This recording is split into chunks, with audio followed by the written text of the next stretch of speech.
Good morning guys, I'm Chris the Ultimate Recycler. Welcome back to the channel. I'm in my emergency storage shed again for another weekly episode of unboxing something amazing or finding some hidden treasure or just making decisions on junk. Don't know which one it'll work out to be. Oh, actually I do. This week we don't have a box as such. We have some vintage hi-fi gear, not sure how vintage, we'll have a look at them shortly, and a very early, possibly World War II era radio. We'll get to them in a second. I'll just turn the camera around and you can have a look how far we've come in the last few weeks. The shed's starting to look amazing.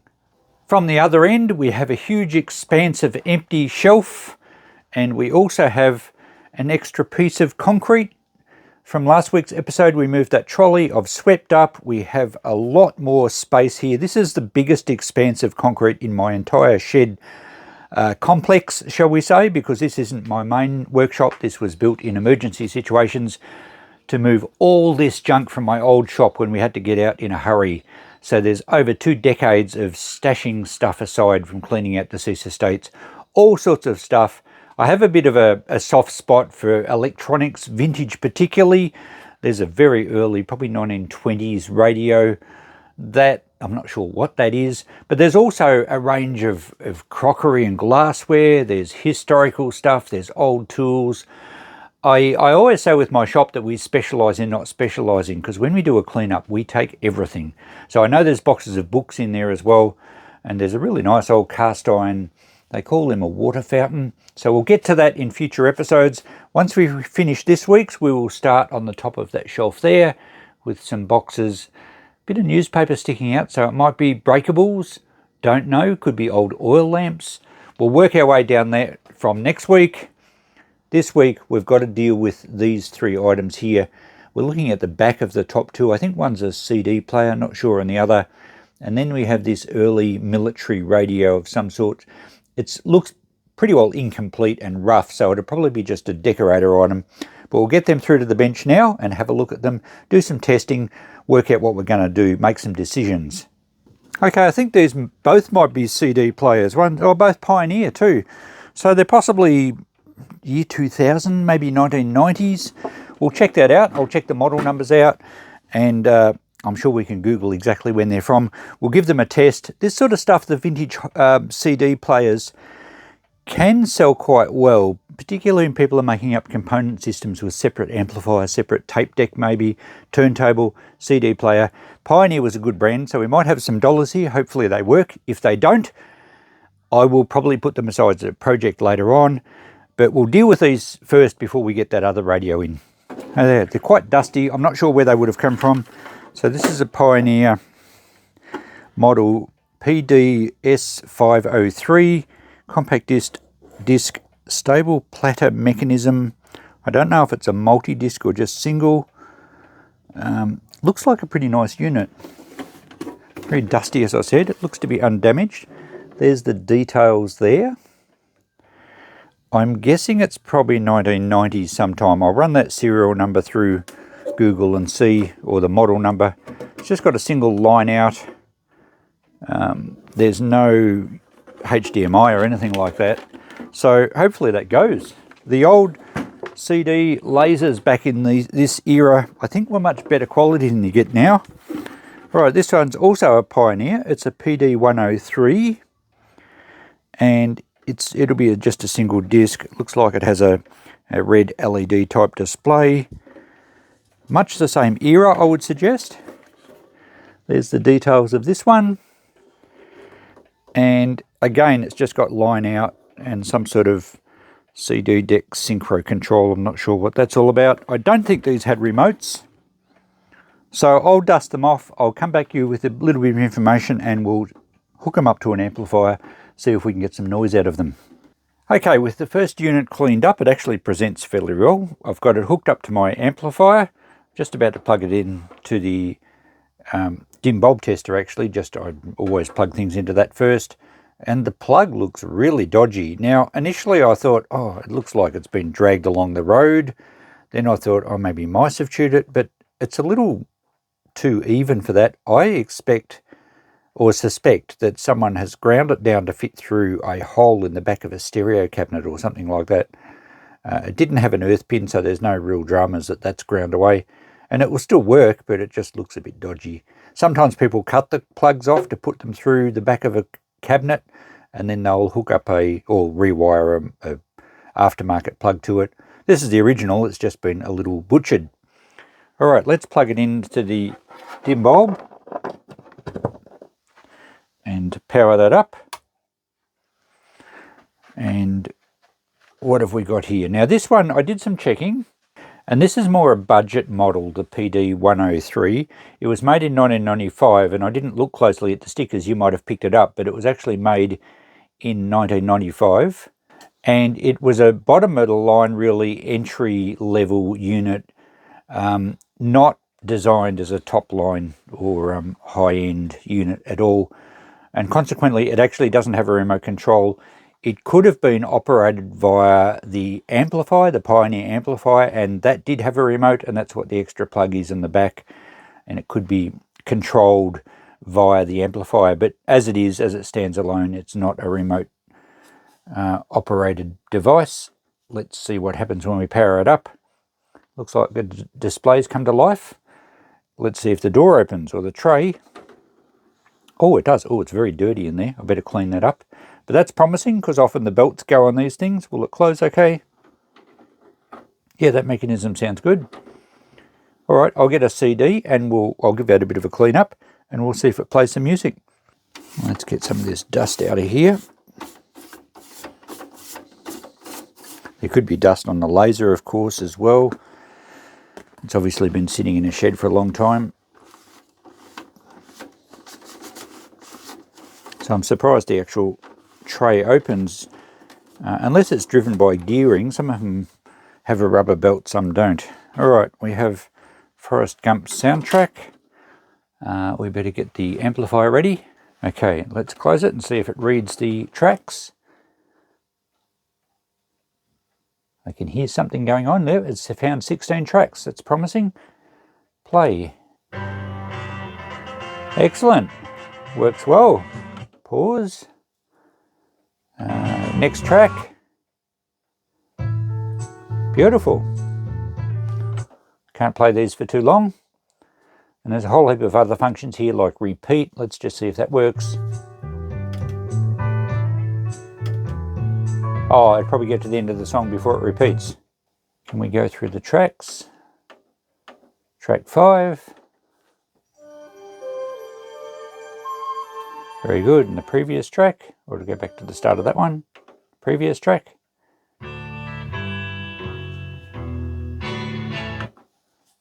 Excellent. Well, that's in good working order. Unfortunately, being a budget model, it's not going to be worth much. Probably maybe about $50.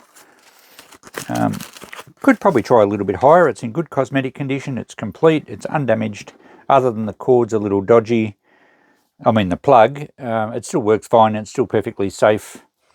But I think we'll maybe put $60 on it in the shop and see how we go. Now, time to try the PD-S503. And my checking on this tells me it's made in exactly the same year, 1995. This one is much better. This is not a budget model. It's a mid-level model. It was the first apparently to have, and I think the only one at the time to have what they call stable platter mechanism. And that means you actually put the disc in upside down and the laser works from the other side, allows for much more stability. And I believe the technology was taken up by some of the really high-end units. So this is a better machine. It does use a remote, this one. I'll have to have a look in my box of remotes because I didn't get one with it. I don't know where it came from. Maybe I did get one and it ended up in my box of remotes, and we'll reunite the pair. So I'll have a look at that shortly. Let's see if it works. So the plug's okay. The plug's good on this one. The cord looks fine. Little concerning though in that the drawer is not home properly, the tray. So hopefully there's no issues. This one though will be well worth repairing if it does need a little bit of work. It should retail at around about $150 to $200, particularly if I've got the remote. Although I did see one online for a lot lower that apparently worked fine and didn't sell. That was on eBay. But then again, postage is an issue with these, and that was international. I think it was in the States. So let's see if it works. But if it does go fine, it's got a couple of little scratches on the top. I'll be putting much more value on this one than the other one. Okay, power it up. The lights have all come on. It's much the same display. There we go. It looks like a little turntable for a record, but I'm not sure why that came out straight away, and it didn't come out very far. Let's see, where's our open close over this side. Yeah, it's got an issue with the tray.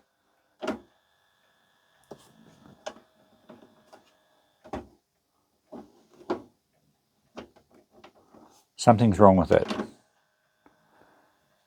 It's trying to open, is it? There we go, and it only comes out so far. So it looks like a turntable from a record player. It's a bit dirty, and it says insert disc label side down. You can't quite see that. So I think I'm going to have to pull this one apart. I don't think I can actually get a disc in there, and because it's not closing properly, it possibly won't read it. Let's see. So label side down, can I get it in? Yes. Will it close properly? No. Something's blocking it. Okay, we're going to have to investigate this. I'm going to do this not in this video, but I will do a project on this one. I'll do a video. Hopefully we can repair it. Looks like the electronics is working fine. There's just something mechanically wrong with the tray. We'll take our disc out if we can get it out. I'm sure it's supposed to come out further than this. But that's cool. It's got its own little turntable, just like a record player. Alright, this one is going to be well worth repairing. Hopefully we can make some sense out of it. I won't be doing it anytime soon, though. It'll probably just go into my stack of things to repair. If it's a good brand, well, it is a good brand, and if it's a better quality machine, was more expensive in its day, it should hold its value, maybe even get more valuable. I'll put a sticker on here with what I found. As far as value goes, I won't write down really anything at this stage because I'm not going to sell it. I'll have a look at fixing it sometime down the track. Now to deal with this monstrosity. They're anything but portable. Oh, did I just see a spider? Not sure. It's very weathered. It's been out in the open for a long time. I think I remember where this came from, and it was pretty much in the scrap metal pile. I'll adjust the camera and we'll have a better look at it. I don't like any sort of history going for scrap, and even if it's a matter of saving switches, it still work. Or more the fact that, oh, it's actually upside down. It's a piece of World War II, probably history. Still got some badges on it. I'll turn it the right way up. Okay, I haven't identified it yet. I'll go and do some research shortly. It's a wireless set, number 11, and it's got Australia in brackets, Department of Defence, so it'd be definitely World War II. And these were, I believe, often made by AWA in Sydney. At least some of the units I've had are. That's damaged there. The little glass, or not, wasn't glass, it was a clear plastic window, is obviously decayed. Oh, it still turns. Some sort of tuning mechanism. We have a, what's that, amperes? Amperes, milliamperes, yep. So an ammeter, lots of switches, an aerial trimmer, a aerial tune. Everything still turns, actually.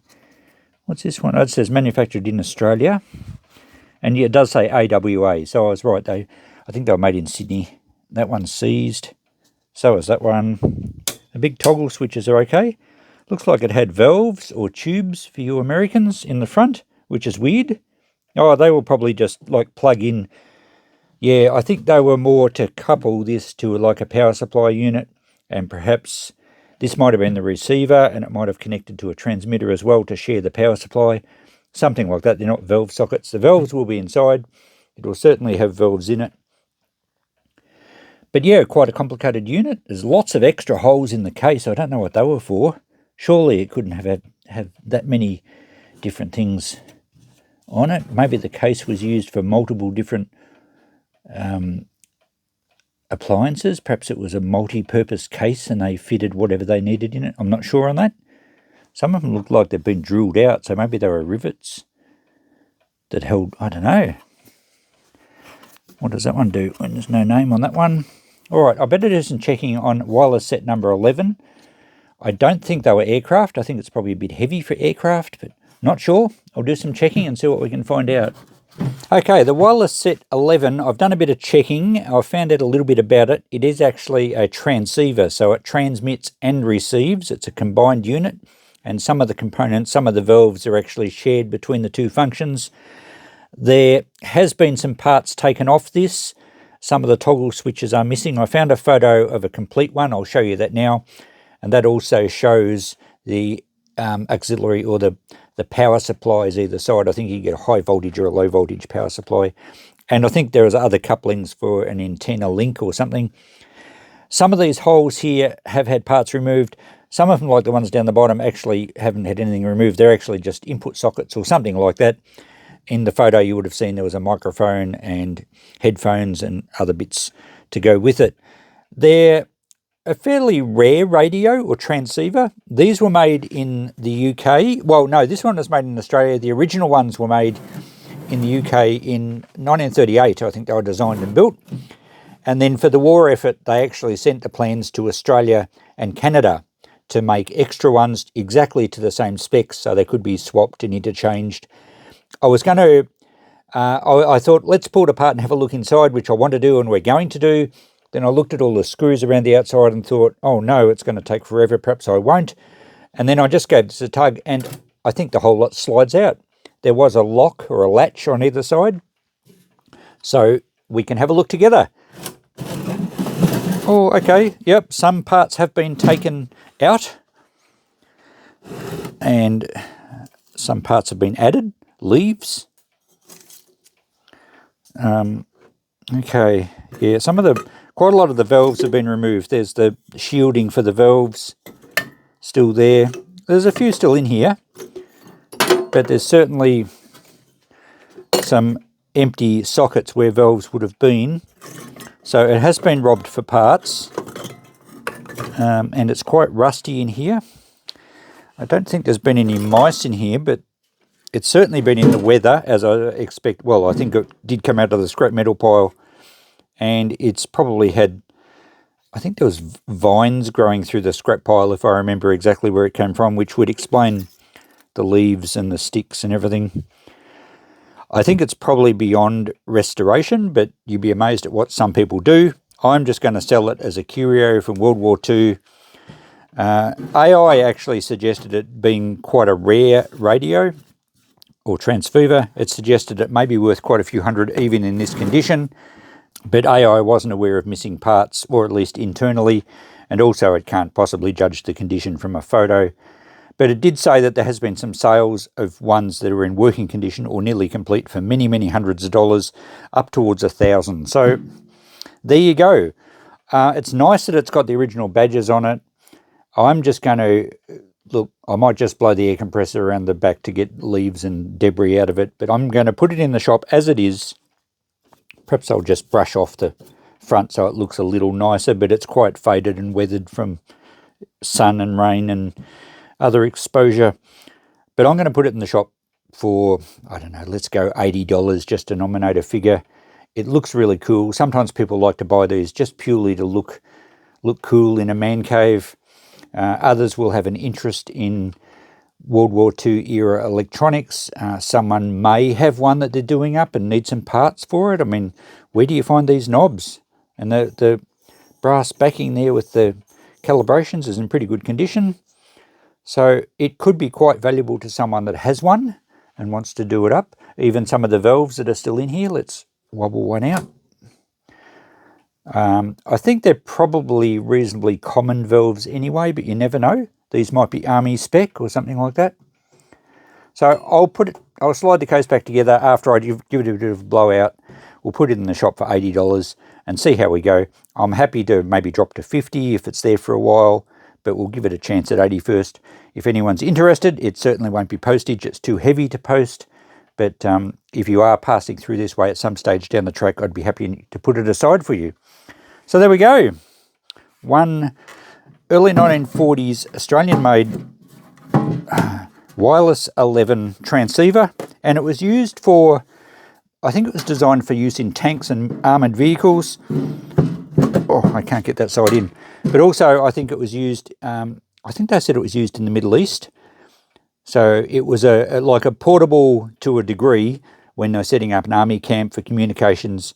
I think only within about 20 mile with, communicating with armoured vehicles and that sort of stuff. It was not aircraft from what I can gather, nor was it Navy. But an interesting piece nonetheless. Here we go, we'll just give you another look before I put it all back together. I've blown all the debris and leaves out with the air compressor. It's still quite rusty underneath. And we forgot to look underneath. Underneath's where all the magic happens. But I think the magic has long left. Wouldn't that be a absolutely complicated restoration project? Everything's original. All the old capacitors, some of the labels have come off them. Quite a lot actually. All the old point-to-point wiring. What a complicated setup. So it doesn't look like any parts have been taken from underneath. Just valves, I think, probably from the top section, and maybe some switches from the front panel.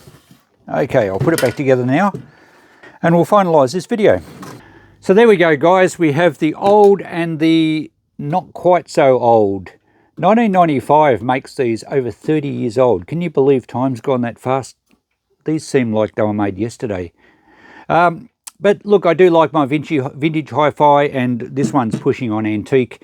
All very interesting. So much more, I think, so much more enjoyable, I find, than modern electronics that have become microscopic. So anyway, I'll continue to do these sort of jobs. I like collecting this stuff. I will repair the one that needs repairing down the track in a video. So thanks for watching. I hope you've enjoyed the journey. This was episode 173, and the journey's not over yet. As you've seen from the shed, there's a lot more to go. We'll catch you in the next video. Bye for now.